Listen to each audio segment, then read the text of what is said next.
Duds, Jay. Welcome to the show. Hello. Hello. Thanks for having us.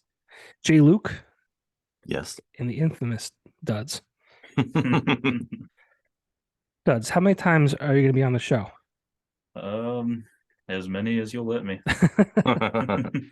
Yeah, because you were on with Mainly Medicine back in September of 2021, episode 55.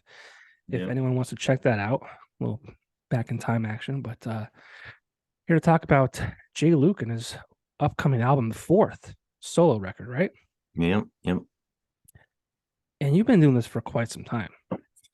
Yeah, it's kind of funny. When I first started, I started playing in like 2003, and I had this idea to the band I was in was called The Mess, and I just wanted to get like the perfect, lineup or whatever to make this album that we had.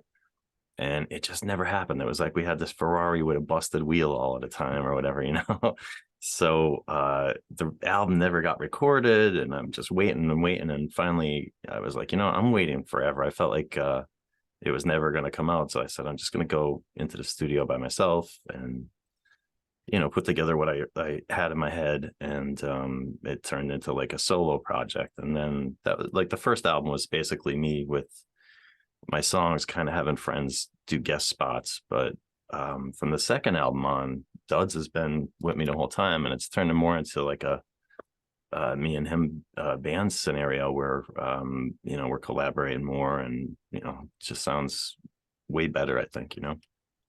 Called Jay Duds. Yeah. Or Duds Luke.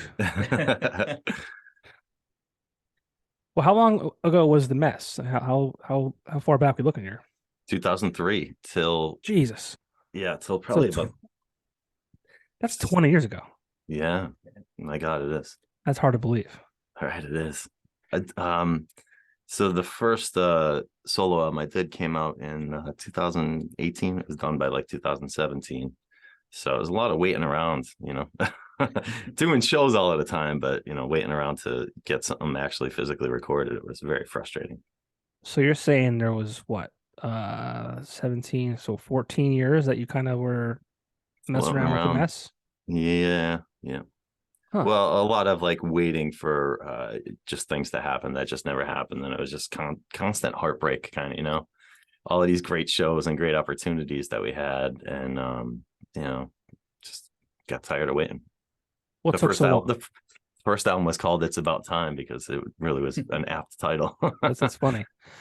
What took so long? I mean, like, why? That's a considerable amount of time. Always a member down. We'd always lose a member at the worst time. Well, why did it take so long to say, you know what, F this, I'm just gonna do this on my own? That's a good question. I just really believed in it so much. It was like my baby, it's like my favorite band, and putting that one down was like losing your favorite pet. It's Right. like, oh geez. But instantly though, the freedom I felt of not having to depend on other people, oh my God, it's the most important thing about it. It's like when you're in a band, it's like being married to 3 or 4 other people that are all trying to grab the steering wheel at the same time and drive it in other directions. And having the freedom to do my songs the way I wanted to do them was really cool. And kind of took me where I'm at now. Do you think maybe that was I feel like 03 was probably around the time when a lot of bands were competitive and it was very cutthroat. Every band felt like that they should be, the person that got the show or opening for this band or doing whatever it might be. Do you think that played into any of that? Because you're telling me like, you're in this relationship with 3 other people. Obviously, it's hard. I mean, I'm married. I've been married for 8 years, celebrated 8 years yesterday. We've been together for 15. And obviously, like, it's not always like peaches and cream, right? But like, Sure. I feel like, and maybe I'm wrong, maybe I'm just naive, maybe I'm just not aware. This day and age, members, maybe they're just the right people found the right people, or there's just more harmonious. I don't know, but I feel like there's a lot less friction today. You know what? I don't know. It's just I think that the idea of it all now, it's kind of crazy to me with it's competition that shouldn't be. It should just kind of be with yourself, you know?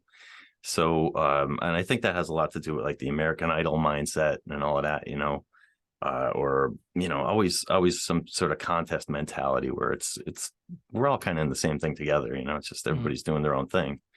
And, yeah, I think it's less fighting or whatever, however you want to say it, like less, cutthroat, you know? Yeah. People are all kind of working together more than they're not, I think. They are, and that's what I think is kind of cool because like I said, early 2000s that was not the case, and you've been around. I'm sure you've seen it. You've been in the scene for quite some time. Yeah, sure. It's weird. Yeah, What kind of grew. and it's not that there's not more obstacles. There's always more obstacles, just different ones now. You know? Yeah, now you're fighting the algorithms on social media and Right. Spotify and things like that, right? I'll tell you, we were talking about it earlier. Like, you kind of have to be your own. Besides for being a musician, a songwriter, and performer, you kind of have to be your own lawyer, your own bouncer, your PR guy, all of this stuff. And as soon as you put something out, we talk about it all the time. If you post something on Instagram, instantly there's like 5 people that are like, promote this on whatever. It's like, okay, robot, you know. Yeah. But I got something today, like a little bit before we got on here, where somebody's like, hey fam, I really liked your new stuff or whatever. And I was like, oh, cool. And I don't know, there was like 3 exchanges, and then the next exchange was, where can I hear your music? I'm like, well, where did you hear it that you said you liked it? Yeah. I'm like, if this is your job, do a better job, man. I felt like Noel Gallagher of Oasis. I was it's gotta be harassing this guy. robots. It's gotta Yeah, be robots. they're all on there. I just posted a video for the first time on Facebook, anyways, for the first time in a long time. And dude, I don't know what happened, and I'm worried that I don't know if I got like hacked or whatever, but like the action on this, it's bizarre. And it's all scammers. It's all weird stuff like this Amanda Miller writes pretty. This Sharon Wilson. Wow, you're handsome, man. And this girl just writes a bunch of hearts. It's so bizarre. I don't know what to make of it. Yeah. I'm kind of getting frustrated by it, to be honest. But it's so weird. It's like it has like 2.8 thousand views, 169 comments, and 2 of the comments are like legit people. It's Old Daggers, right. it's Old Daggers and Typhoid Rosie. Yeah. I don't know. It has 1.8 thousand like reactions to it too. It's like never happened before. And who are these people, right? They're nobody. They're robots. It's all lies. Yeah. I guess I'll take the interaction, but Jesus Christ. I Yeah. don't know. I don't know how we got there, but but yeah, like you said, we're constantly. You said that you're wearing many hats. You're not just performing songs. You're your own lawyer, your own PR, your own marketing team, your own design team, and that's common with every band now. Yeah, I mean, like you really have to. But it's I forget what musician said it a long time ago, that there's very little music in the music business. It's more business, and the more you're in it, and I mean, like it's always been a hard battle, but man, it's just getting so hard now, and you really have to love it to do it. And I guess it's more and more evident as we go on with this. Like you said, it used to be, God, I'm old enough where I remember that the charts and things mattered, and now it's like it's all likes, streams, and shares and stuff. So Yeah. you have to stay on top of that more than you normally would to find out what's going on. And I feel like it takes away a bit. Kind of, yeah. I think it does. Like at least like from a personal standpoint, like it takes pieces of you. Not that it takes away from the music and things like that. Or maybe it does. I just feel like it takes away like time you could be spending being creative, or time you could be with your family, or whatever it might be. It's just like you're constantly connected to this freaking phone and wondering that you got to post all the time and just be interacting and all that kind of shit. And it's just like, man, it's tough. Yeah. And the whole idea too now is like, I like making albums, and the new thing is basically like, just keep putting out a single every couple months. Right. And that's cool and all, but I don't know, there's something about the album that I still like. So Yeah. Let's talk about that. Fourth album coming out. Do we have a release date for that?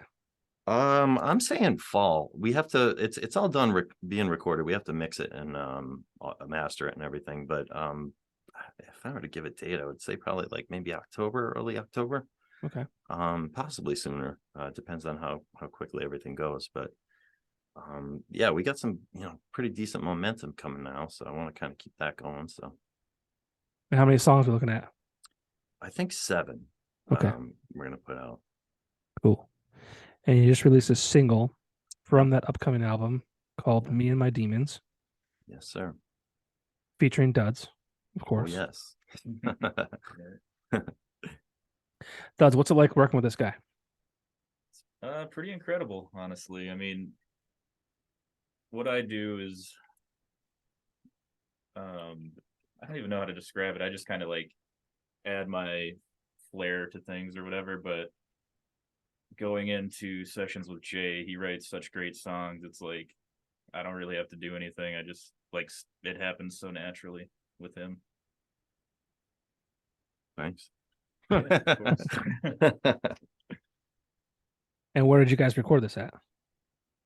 We've done everything at JL Studios in Oliphant. Actually, that we're in my buddy Mark Sinski's studio right now tonight to do this, but it's close by in Oliphant. What's that called? I see place behind you. It says My Happy Place in Mooney Street. Mooney Street. Okay. Mooney Street Studios. Very cool. But yeah, we do everything at Joe Loftus's place, and he's been the bass player for us for everything we've done too. Oh, cool. So double duty for that fella. He gets a lot of love on this show. I feel like everybody I talk to either works or has worked with Joe.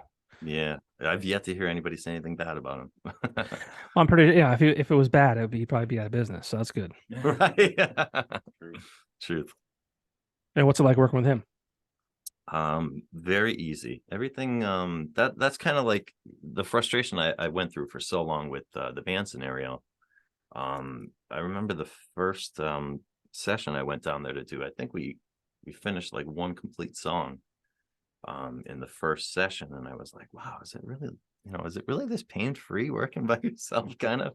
And yeah, it's great. Like he steers me in, like he doesn't really tell you what to do so much, but he'll steer you either in the right direction or off the the bad path kind of if things are sounding weird or something. And I learned so much just as far as doing vocals and guitars and everything, and how things are put together from him, and Jay Preston as well. Don't want to shortchange him. No, he's very hands-on with that stuff too. Yeah. They were just on Dakota. Yeah. They were just on the show recently. But yeah, as far as your music goes, I mean, I don't want to say it's personal, but it's always like a lot of songs are about not even current events, but like for instance, like there's a song called "Trapped in Your Cell." Play on words, right? Yep. We talked about being so into our phones, and our phones kind of running our lives, and so it's a play on words, and that you're trapped in your cell, like you're in a prison, but it's the cell phone, right? Yep. You'll never beat the addiction, alone in the crowd, me and my demons. It's always very like, I don't know. Is it? I don't know. You tell me. I mean, Well, these things I'm talking about, like, how does that come about?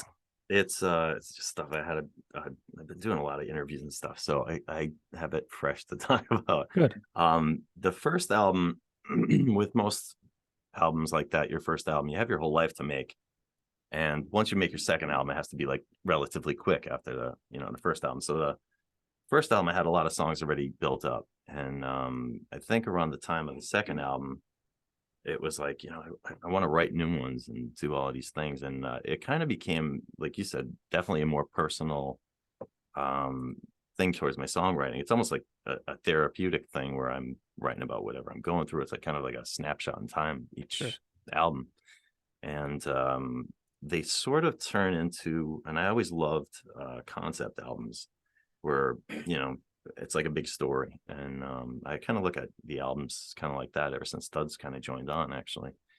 And it's definitely progressively reached like bigger audiences and had bigger reactions and connections. And you know, it's kind of it's strange because maybe locally it's not so you know, people don't take to it as much, but man, the good thing about the internet and the streaming thing, where it's frustrating in so many other levels, is you reach people instantly, you know, like, whereas it would take forever back in the day to do that. Right. And you know, you get feedback all over the place, and it's really cool, you know. You kind of made a comment about, you know, locally. What makes you think that you don't connect, or maybe not as much locally as you do on a? Well, not as much. I mean, like, maybe there's just something about, like, you know, you get somebody from a different country that, like, will say, like, you know, this song really means a lot to me. And it's like, how, you know, how did you even find us, first of all, you know? So I'm not saying that the, you know, the local people and the people that have been supporting us are, you know, any less than anyone else. It's just it's a really cool thing to have that kind of, I don't know, reach, or you know, to touch people that you have no idea that you who they even are and stuff like that. You know, it's definitely a cool perk to the recording and everything like that. I think that's the power of music too. You know, For sure. you know, you can. I mean, even the same song could, you know, Mean a million things, right? So yeah, mean something different to me than it does to Duds, or, you know, whatever it might be. Like, and that's one thing I always loved about music. It's so subjective, and it's you know, I remember there's times I've listened to songs for the first time, and I don't know if it was the mental state that I was in or what I was going through, that I heard the artist singing words that he wasn't singing. And I don't know if I just wanted to hear that at that time, or what it yeah. was, but yeah, music is a powerful thing. Um, it's funny too, because, like, you know, you can't ever change how you made somebody feel. And I think a lot of the artists that we all come to, you know, enjoy and love, I see a lot of these artists that are getting older and stuff, and they say, like, you know, um people come to our shows and they expect us to be like we were, you know, 10, 20, 30 years ago or something. And it's like, you know, we grow too, but, you know, everybody wants to be trapped in that certain period of time where they made them feel like they did. And, you know, that's I don't know if it's a downfall of the fan base sometimes, but, you know, Well, people like what they like, you know. yeah, I mean, I always say that it's like it's kind of shitty. It's shitty for, you know, fans especially too, to like expect the same thing out of Right. artists, you know, Yeah. the people who create, people who have a different brain than Yeah. people like I do, right? Like, Yeah. they just see things differently, they hear things differently. I mean, I have zero musical talent. I mean, I couldn't even begin to write a song.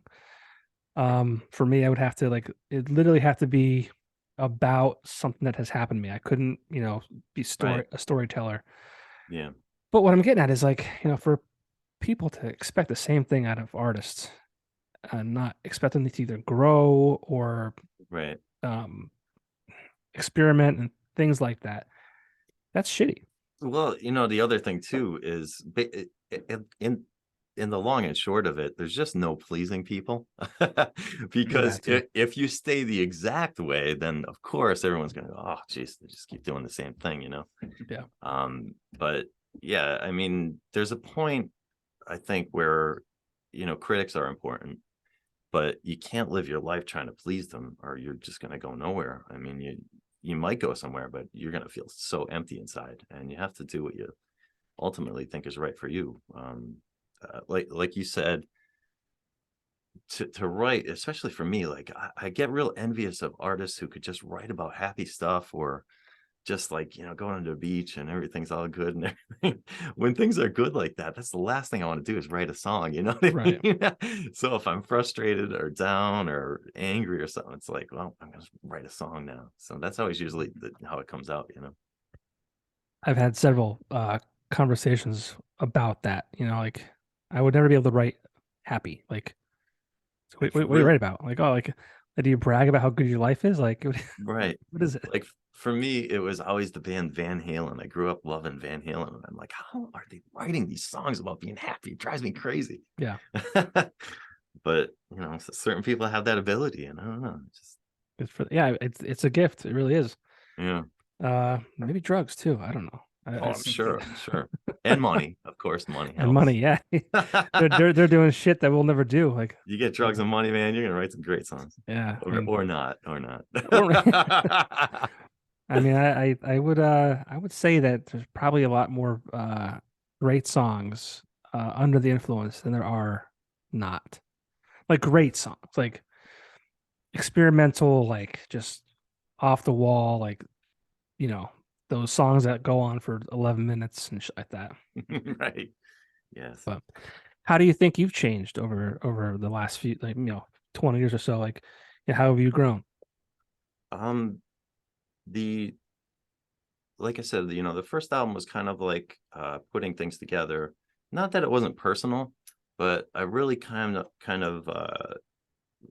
crafted the way I write into avoiding a writer's block, where I could write about anything that's going on around me and like kind of have a good topic.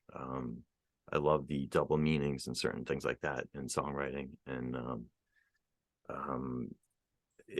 I don't always like to talk too much about what I write, because I like to keep it, for the listener to That's take fair. whatever they take. But certain things are just kind of obvious, But yeah, the personal side of things, I find you reach people more, and that's kind of like what I'm aiming to do, anyways. And it's so hard. I always say, like, the two things I wanted to do when I was growing up was to make an album and to make a ton of money doing it. And you could do one of those things like without even leaving your house now, but making the money to, we have had some pretty recent success with the streams, where we hit 300,000 streams, and that's like crazy to me. But you would imagine that there's a sizable amount of money there, but not really. It's No. like, you might be able to pay for a couple of bills here and there, which is cool, but yeah, no such luck on buying a house and a Ferrari and all that. Right. I did see that. And what song was that for? Oh, that was just like the collective amount of streams, I think, together. Oh, okay, cool. 300,000. But I mean, like, I remember when it was 100. Like, it's weird because you don't typically kind of like have to pay attention to that kind of thing. But now that it's like the way everything is put together, you go and look at your stats every now and again. I was like, oh my God, it's crazy. And yeah, you never know where it's going to end up. And whenever I feel really let down about how hard it is to make it, which it's basically impossible. That story about Kate Bush from Stranger Things. Yeah. That's like the most inspiring thing for an artist in our era now. It's like, how are you going to make it? I don't know, man. Maybe 20 years from when you put the song out, it's going to get snagged by somebody, and bam, like, you never know. She killed it. Yeah, I have a motto I try to live by.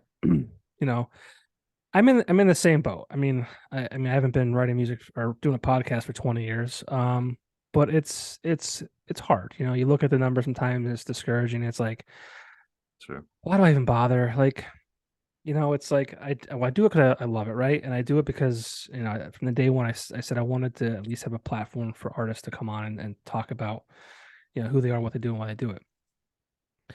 But it gets like, you look at the numbers, it's like, man, like, it's 100 views on YouTube, or 100 view or listens on Spotify, or whatever it might be. It's like, man, like, this sucks. But I always say, like, it only takes one. That's right. And it could take one person that hears it, and maybe they find you and they listen to a song that you wrote, and that song, they have the ability to help you take that to the next level. Yeah. That for me would be amazing, right? Or if someone heard the podcast and said, hey, I love what you're doing, I want to invest some money into what you're doing, help you make it better, maybe get a studio or whatever it might be, let me help you do that. And I'd be like, holy shit, that's amazing. So, right. But it's one of those things. It's like, how long do you say it only takes one for? Right.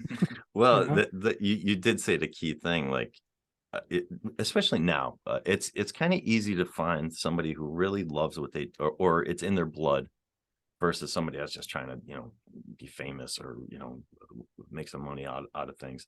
Because pretty quickly you learn that if you're in it for the long haul, you're not gonna the instant success and gratification. It's almost impossible. Like you said, it has to be like every star aligning at the same time. Me and DUDS played in New York City at a place called the Cutting Room.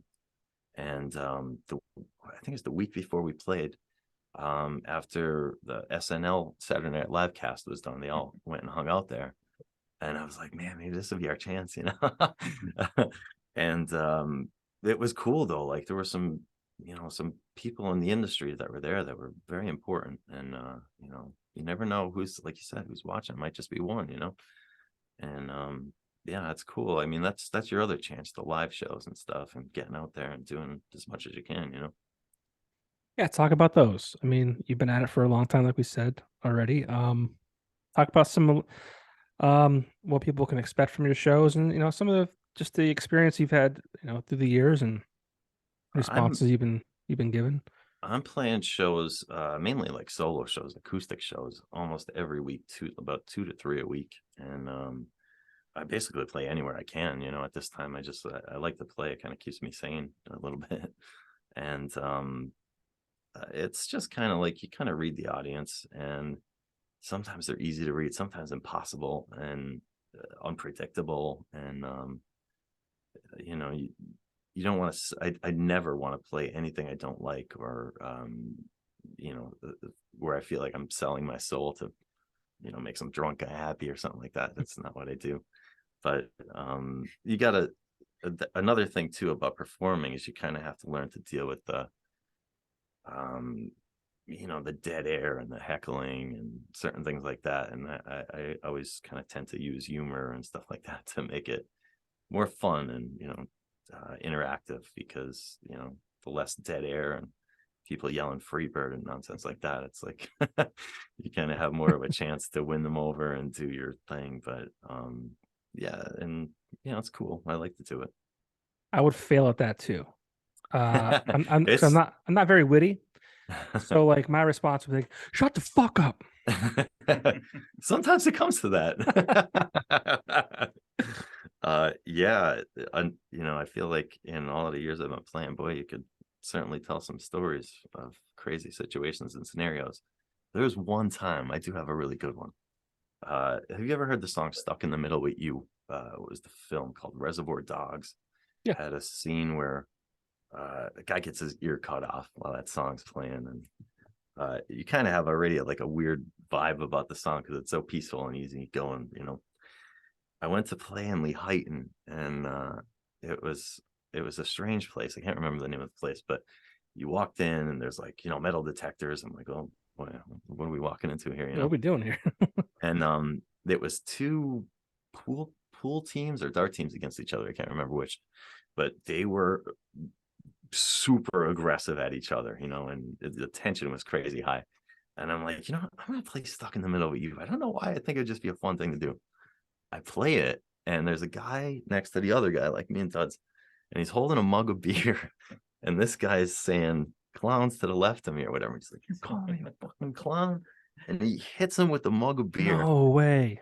where the handle was left in his hand, and the No. rest of the mug was not. I have never in my life seen anything like it. And the bartender's like, hey, you gotta stop playing these violent songs, dude. I'm like, violent songs? Are you kidding me? These people are crazy. Yeah, you just stop serving beer. Oh my God. But yeah, that's like one of, I'll never forget that one. That's crazy, That's crazy amazing. stuff. I mean, the force it takes to smash a mug like that. Wow, it's just crazy. So yeah, I saw that happen. I mean, did that person live? Like what? I really can't comment on that. I just saw that that night was not so good. Wow. It was definitely not a good night for that man's head, for sure. Jesus. Oh, dear Lord. Is that the But craziest thing you've seen over the years playing out? I think so. Certain things were kind of full of disgust. Like we played at a, you know, I won't say place names or anything, but No, yeah, that's fine. we played a bit out of the way. Me and my guitar player Jansen Harris at the time, and it was a very racial issue there, and I was like, wow, this is like weird, you know. Me and my guitar player, and we're playing, and earlier in the week I went up to hang flyers up for the show because we were a duo then, and this guy's like standing in front of us going, And he put his hand out, and I was like, "What's that?" He's like, "Here's $50. Your services aren't required for the rest of the night."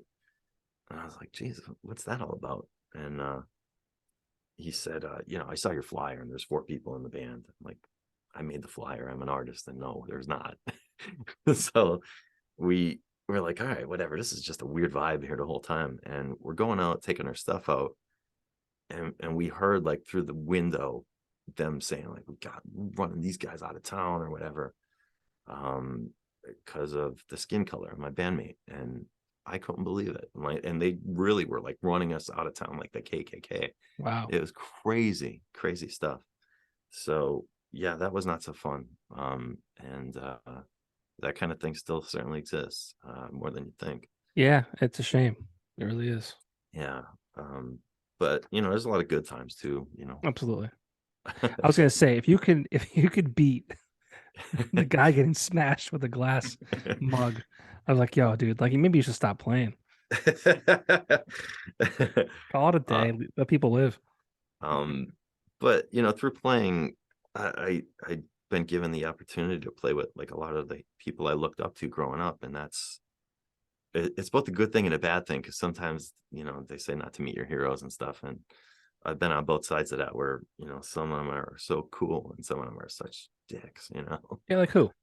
Well, when I was in second grade, it was a very pivotal time for me in music. I absorbed everything. Guns N' Roses came out, and they were the biggest band in the world when they came out. That first album, I'll never believe it, or see anything like that explosion in my life. So in the back of my head, I measured everything against them, kind of, and I got the chance to open up for the drummer Steven Adler, and I'm like, this guy's way out of control. I'm actually going to turn this one down because I don't want to be let down. So I turned it down, and I like hated myself for turning it down, but I felt I did the right thing. And maybe a few months later, an opportunity came out where Duff McKagan, do you want to open up for Duff McKagan? Fuck yes, I do. Because he's totally level-headed and he's a super cool guy. At least I hoped, And yeah, sure enough, got a chance to open up for Duff McKagan, nicest guy in the world, and so down to earth. You'd never know he was in like the biggest band in the world at one time. And that showed me so much. I was like, wow, this guy is just so cool. And that to me was probably my all-time favorite show, just for every reason that you could think of. Just playing with that guy was just crazy cool. And that's nothing else. Like on the downside of things, there's I also loved another band growing up, Wasp, the band Wasp. They were the reason I started writing music, believe it or not. And they had this album that was just like deeply personal, and like they're known as a shock rock band, but like about 12 years after they started, they kind of did their deep dive into like personal stuff, which was cool. And I loved the album. It made me want to write music, and I held it so close, and get the chance to open up for them. And I'm like, oh man, here we go. I just want to tell the guy like, thank you so much for this album, and bad scene on that one. He like, you couldn't look him in the eye and all of these kind of things. I'm like, who's this guy think he is? Jesus Christ. Like, come on, man. But the behavior was outrageously ridiculous. And and then like he ended up canceling the show, and we headlined the show, like, because he did it like on a dime, and he was doing it all over the place. And I'm like, the behavior of this guy is just such a letdown. And yeah, that really sucked. I kind of wish that didn't happen, but that was the case where you don't want to get too close to your heroes or idols or whatever. Yeah. But well, it's like part of rock and roll to a extent, right? Like you can't do that today.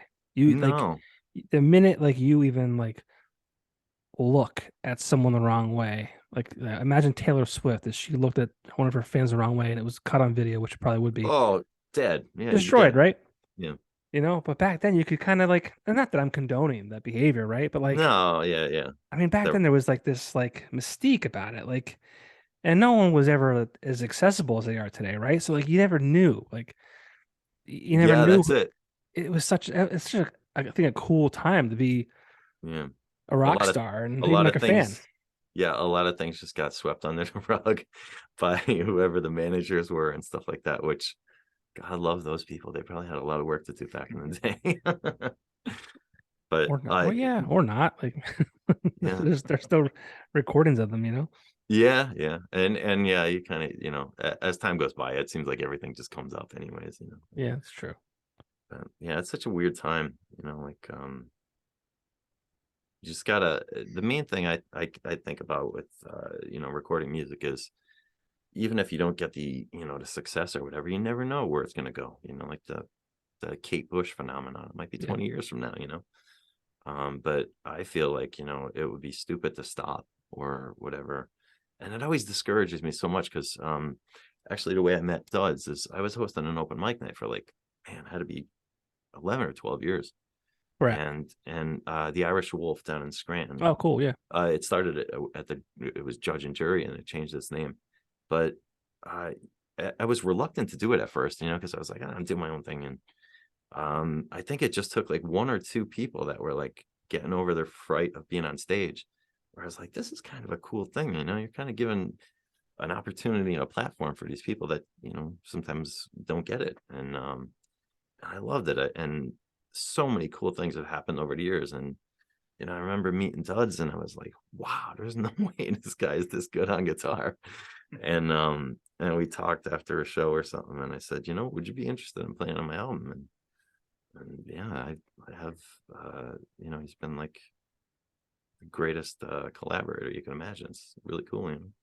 Thank you. You're welcome. Yeah, it does. I feel like, you kind of became known, and if you were a part of a band or anything prior to this, I apologize. I just, maybe I just wasn't around. But kind of E57 was the band you were in that, you were playing with a lot and all that kind of stuff. You've since left that band, what, 2, maybe 3 years ago now? I forget, Yeah, something like that. something like that. But I feel like you've really, you've become your own. You've become DUDS. Like everyone knows who DUDS is, and you've, worked with Maine the Medicine, and I feel like you've worked with Ty Soul and Amanda Rogan, and obviously Jay here. I know you've put out a few of your own albums. Talk a bit about, what you've been up to and just kind of how, you've been DUDS. I will try. I don't really know. I mean, yeah, E57 was my introduction to Scranton or whatever. I played guitar for, I don't even know, a few years before E57 formed, but that like got me into the Scranton area and meeting musicians up here. And E57 went on for, I want to say, like 6 years. And even when I was in E57, I was doing some solo shows and collaborations and stuff. But when I left the band during the pandemic, just because like the whole world changed, my world changed. So I just kind of shifted focus to bands are like so tough, and it's weird. I'm kind of in a bunch of bands now, but nothing like too strict. Like it's very free flowing. If this band needs me, if this band needs me. And studio sessions, if anyone ever says like, hey, can you come to the studio, I'm there immediately. It's just I don't know, making music is just like what keeps me going, and like I take any chance I can to do it, and I'm very fortunate that seemingly so many people invite me to be a part of what they do. That's cool. Thank you.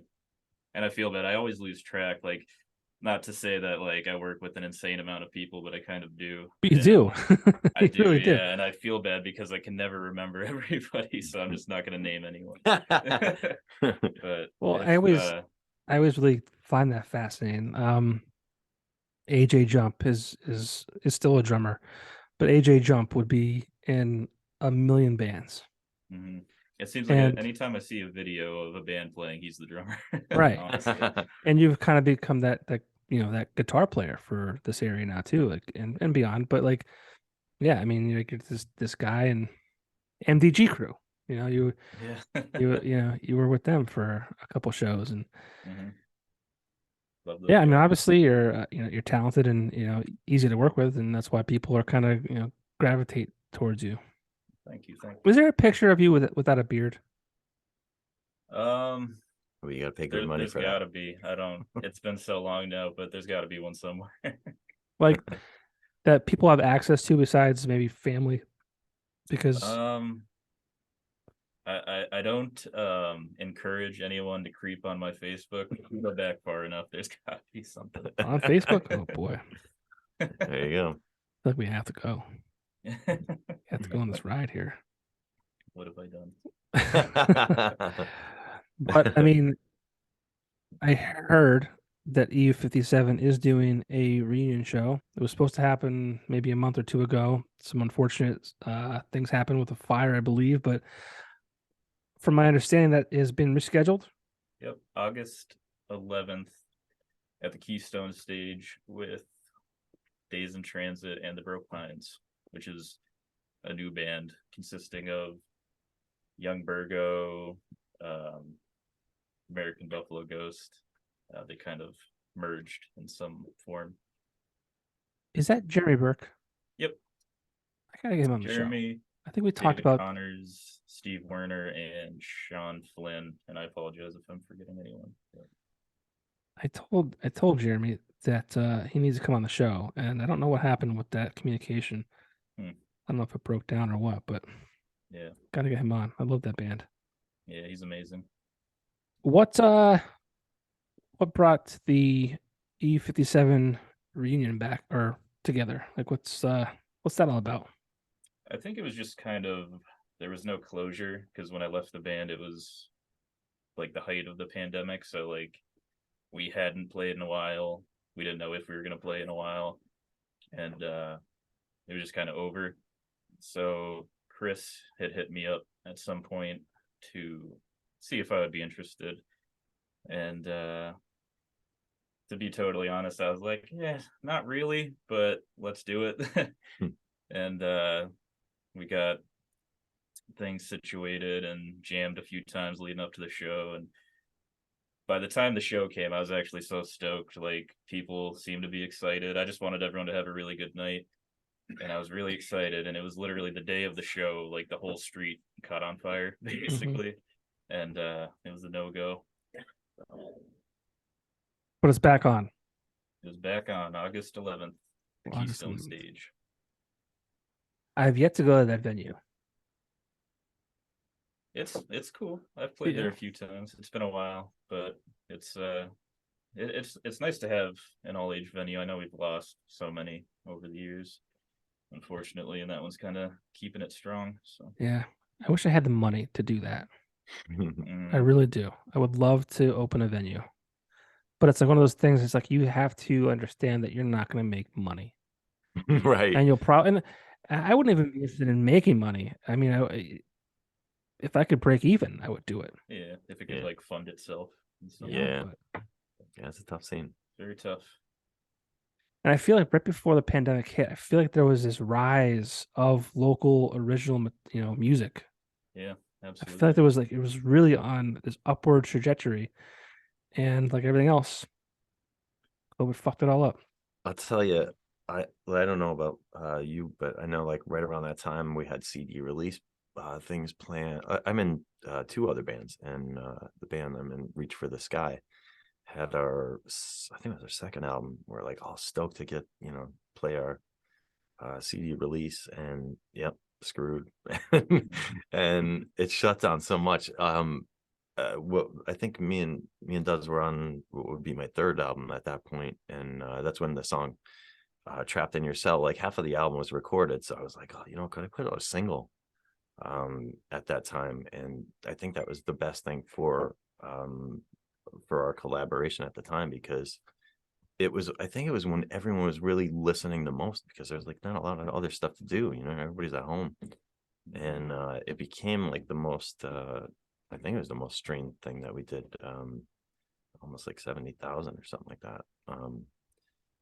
So you never know. I mean, that was probably the best thing that came out of the pandemic for me, or our situation, because like the playing live, everybody had to kind of do it in their basement or wherever they were playing, and it was cool. That was another thing where you kind of reached a way bigger audience, or people that like, you have friends that can't come out to a show because they have kids or jobs and stuff like that, and they were able to see what you're doing when they typically couldn't.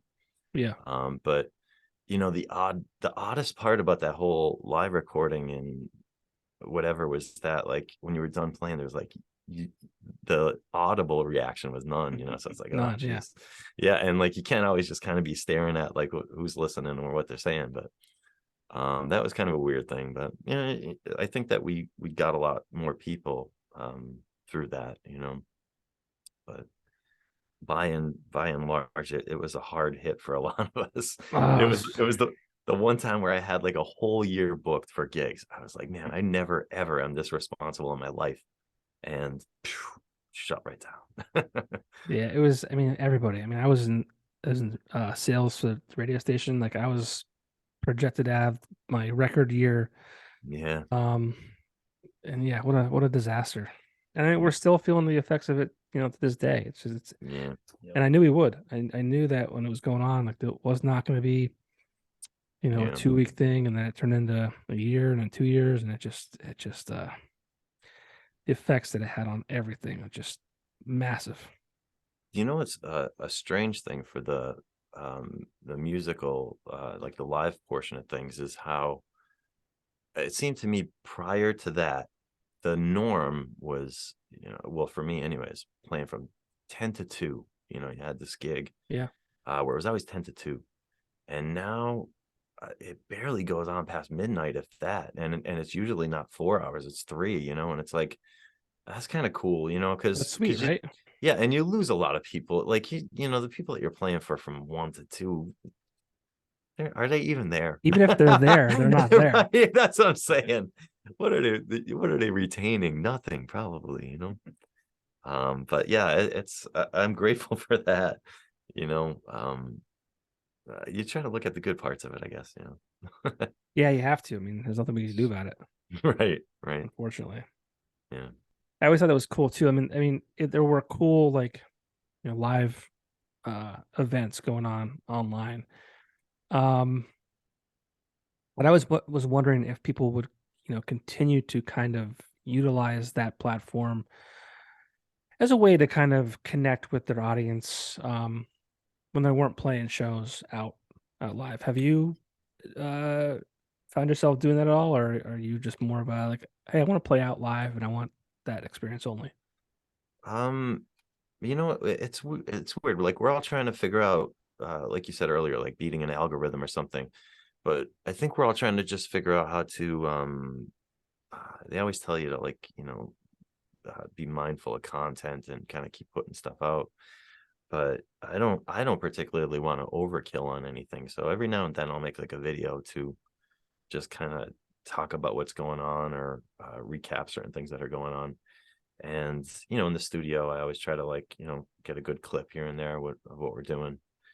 But yeah, I think you don't often see people just going live and doing a set of music very often. At least I don't. Not like it used to be. Oh my god, it's just flooded with that. Yeah. But Yeah, I don't know. DUDS, you kind of have quite a bit of clips every now and again. Yeah,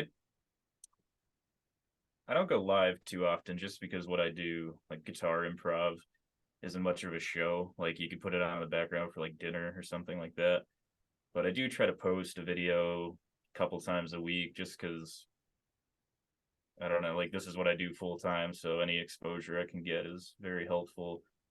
And it's a weird thing with social media. It's like, it's easier than it's ever been to reach people, but you don't always reach people, whether it be the algorithm or just lack of interest or whatever, which is kind of like a struggle in itself, because sometimes I'll post a video that gets quite a bit of attention, and feel pretty good about that, not gonna lie.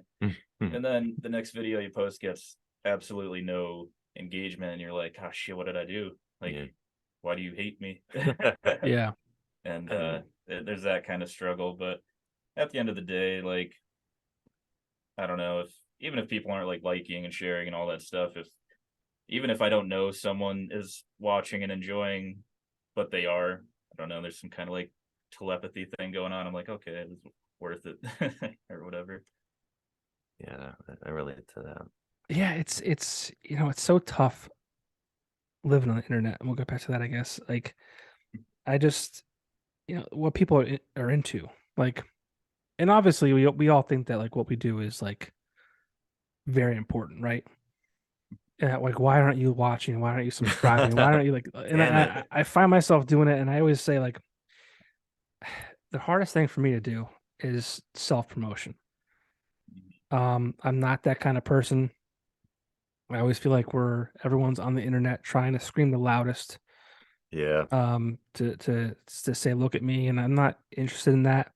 It's easy for me to share, these videos and these podcasts because I feel like it's more. It's not like I feel it is more about you guys and the guests, and it's easy for me to want to share that and promote that because it's somebody else essentially, right? Yeah. But it's just like the shit that gets attention is just like blows my mind. And I get it. I'm not like, I'm not Joe Rogan, right? But like I just came across somebody's channel. It's someone that I know through somebody else. And the amount of views and the subscribers, like, and it's like people with money and they're at casinos and like it's just obnoxious kind of like. And I'm just like, how is this getting views? Like, there's zero content, really. There's no substance to it. Yeah. I would never watch that. Like, I watched it like for 30 seconds because I'm like, this exists and I don't know why. I don't know, man. I remember one particular thing that absolutely drove me insane. Just being a musician, and we're all trying our best. And I want to say it probably was American Idol. Was his name William Hung, I think was his name. Yes. He was so bad that like he got a record deal. Yeah. Like, because people tuned in to oh watch. my God, what the hell is going on with the world? This guy was so bad, and there he is. Like, what did that record sound like? Like, it was such a frustrating thing. It's like, there it is, man. There it is. Talent means nothing now. People had an idea for me. The casino has a bunch of shows on Thursdays. They're all tribute bands. Oh yeah. And they're like, yo, you should interview the tribute bands, but act like they're really The real like thing. the real thing. And I was like, that's funny, right? Like, but people would probably think that I'm like mentally challenged. Right. But I'm like, but you know what? Maybe people would watch it, or like I'd probably get a bigger audience. That might be your big break. That's terrible. That's so terrible. That is. I'll tell you, I play there every now and again. I'm actually playing there this weekend. And what a frustrating thing getting in and out of there as a musician to play. Really? I wouldn't know. Yeah. Very brutal getting in and out of there with your gear. Yeah. Yeah. They don't have like a back entrance to get into? If there is one, I am still yet to find it. How funny would it be if you're the only person who doesn't know about it? Oh my God, I have asked everyone. So I don't know. Yeah, maybe it's a big joke on me. I gotcha. But yeah, it's a tough gig. That'd be funny. I don't know how I feel about that place still. I don't want to talk shit on them because obviously, right. But like that, and I knew it from the day one, man. Like, I mean, I was at the Weekender. You guys know that. That when that kind of came, it was 06, 07, 08, like, and I mean, a lot of things happened in 08, like the whole what do you call it? The whole World Cup was kind of like in a recession and shit like that. So like there were a lot of factors in, but like I know for a fact that casino hurt local business, local bars, local venues who I mean, it's a hub, right? It's a great place to meet people. You know, hey, I'll meet you at the center bar, and then you can go to Breakers. Before that, you know, there was the Bar Louie. Mhm. It's no longer Bar Louie, it's something else now. But like Hive. you can meet there, and you can go do 10 different things in the same Mhm. venue, Yep. which is awesome. But Yep. I knew it pulled like, you know, the It 10 people from this place and 20 people from this yeah, place. it caters to the short attention span of the world. I The think that world, kind yeah. of a place, you know what I mean? Like I was talking earlier about an album where you know, I still believe in it very much. And most people, like, you know, they'll get through one or two songs and then they move on to it. That's a real frustrating thing for a musician when you sit with somebody who's not, and watching the way that they listen to music sometimes it's like, what the hell are you doing, man? What You are you didn't doing? finish it. You didn't finish it. But that's the way people are. So Yeah. you know, I don't want to start hating on everybody, but that kind of It's place, I see it how it's like, you know, like when I'm playing there, you know, people be real into, you know, maybe 10 minutes and then, you know, they're gone to the next thing. And you might see them later on in the night and stuff. But yeah, I guess like you're real a really really good entertainer can keep somebody at one spot there the whole time, but man, it's not very easy. well, there's that, and then, you know, there's no cover.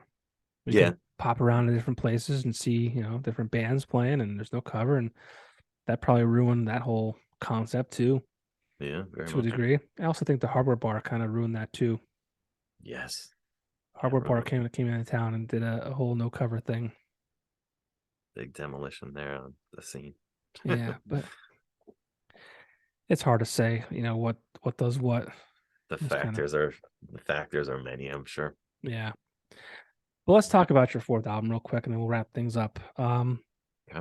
You know, you kept saying, you know, an album's important to you, and I honestly I love albums myself. I'm old school. I'm 40 years old, and I always loved going to the record store and buying CDs and listening from song 1 to song 12 or whatever it might have been. Yeah. Um, is that what you like about albums? Like, you know, the kind of, you know, do you record songs and order them from 1 through 7, like this next record is going to be, in a way that it should be listened in that sequence, or you know, talk about When that. it's done, I think so. Yeah, I'm trying to like it's always like a jigsaw puzzle, you know, putting things together in both the actual songwriting and the you know, putting the package together at the end. Something I found that was pretty cool about this album in particular was we spoke about songwriting and certain things. This one was the one where I've been writing songs as close as I can to the studio time, versus like kind of like refining them and certain things like that. And I was going to call the album "Winging It" actually, um, just because it was like so not off the cuff, but like, you know, pretty, you know, loosely based on what's going on, and it turned out to be, I think, the best way to do things as far as what we've had going on now. And it was kind of inspired. What's so cool is it was more of a visual thing for me where I like old horror movies, and Vincent Price is like one of my favorite actors.